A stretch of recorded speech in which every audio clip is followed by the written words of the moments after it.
Hi, and welcome to Effective Storytelling. Our 5-minute stories have one key purpose: to connect life to learning in an entertaining way. There are no heroes or villains, just ordinary people providing extraordinary learning, often making you smile and usually making you think. So, on with today's story.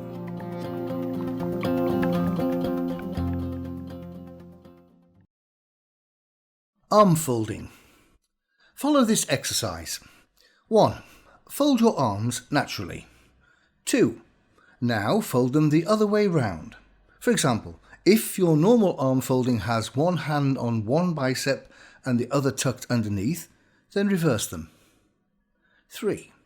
If you need more specific instructions, here are the steps to take. Fold your arms as normal. Put the hand that's underneath your arm on top on the bicep. Then take the hand that's on your other arm down and away from your body and bring it over the top of the other arm and tuck it under the arm. Note how this feels. Uncomfortable? Strange? Awkward? Now, fold your arms naturally again. Have you gone back to normal? How does that feel? How long would it take you to fold your arms naturally, automatically, the other way round? What would it take for that to happen? This exercise is an excellent metaphor for change, and in particular for the difference between making a change and embedding the change. In this example, the chances are you made the change. That is, by following the instructions, you were able to alter the way you folded your arms. But you also probably felt very uncomfortable like this, and given the choice, would revert to your normal way of folding your arms. This is exactly what happens with a lot of change. People find it uncomfortable, and though they may have been trained for the change, given the opportunity, they will slip back to old, comfortable habits. How long did you estimate it would take to embed the arm folding change? Typically, the advice is it takes 30 times longer or more to embed a change than to make a change. Here are some further takeaways from this story. Habits, persistence, and time. Making any change to an existing habit requires the 3 P's: persistence, perseverance, and practice. And of course, the hidden element in all of these 3 is time. You cannot persist, persevere, and practice in an instant. You have to have sufficient time available to work on those 3 P's. So it is no good introducing a change that involves changing habits and expect overnight success. So there is a simple relationship to consider. The more the change affects a habit, and the stronger the habit, the more time is going to be needed to succeed with the change. Replace rather than remove. Changing habits works better when the change involves replacing rather than stopping the habit. In the arms folding metaphor, the old way is reduced or replaced by a new way, so that it has more chance of working than, for instance, simply asking someone to stop folding their arms altogether.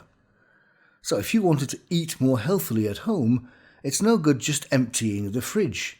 It needs to be restocked with healthier foods. Is supervision and external control necessary? Left to their own devices, most people with a habit will revert to that habit. That's the nature of habits. And that will not be a willful act, because most habits are unconscious. So no one is making a conscious decision to revert to that habit, they just do so automatically. So one possibility for ensuring the habit is changed is to provide external control and direction through supervision. The supervisor does not have that habit and has the brief to watch for any such habits recurring and intervene if that happens. Of course, there are downsides to this. Firstly, that providing supervision is expensive, and secondly, most people do not like being invigilated in this way. The general rule in this area, though, is to provide more supervision the more a return to an old habit increases risk. So having 2 pilots in the cockpit instead of 1 could be an example of this. How well would an incentive work? Another external device to encourage a change is to offer an incentive or reward for a successful change. Whilst this may seem more appealing than invigilation, it is also potentially expensive, and someone would have to decide how the incentive or reward operates in practice. The whole point about habit change is that it takes time, and to be successful, the change has to be as reliable and consistent as the previous behaviour was. And such a change will take time. So to work, the incentive has to be given when the new way is as embedded as the old one, which could be some time away for the potential recipient. And you would also have to be confident that on receipt of the reward, the individual, having gained the motivational reward, does not actually slip back to the old ways. The power of teams, norms, and socialization. Another way of encouraging the change is to place the person or people who need to make the change into a setting where the majority present already operate such required behaviours. Most humans are social animals and often adopt group norms in order to fit in.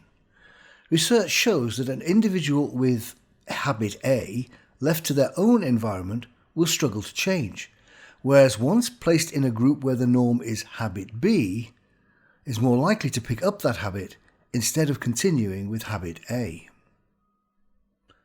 Triggers and anchors.